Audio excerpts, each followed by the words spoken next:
This time of year at the McNeil River in Alaska, it's nature's version of an all-you-can-eat buffet. The entree is fish, and the customers are hordes of grizzly bears. I'm Jim Metzner, and this is the pulse of the planet. McNeil is not unique in that it has a salmon run, and salmon runs all over Alaska attract bears.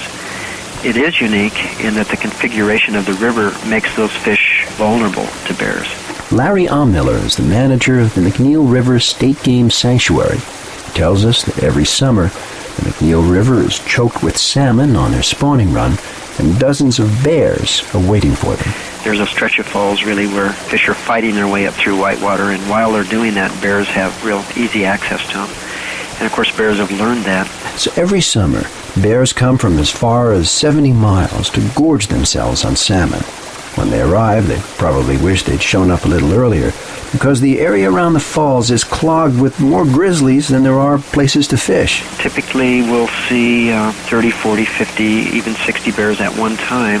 And, of course, there's some bears you don't see and some bears you can't recognize as individuals. And so adding those in, there's easily 100, could be 120 bears within, a half mile. These bears do have a sort of personal space, and as they bump into each other, they have to adjust in one way or another. Sometimes just the less dominant bear will move away, and sometimes sort of equally dominant bears will actually get into a fight. It's a kaleidoscope of activity. Bears all around you, moving, fighting, eating, continually coming and going as they catch fish, and they're doing this sort of dance with each other. It's truly one of the world's wildlife spectacles.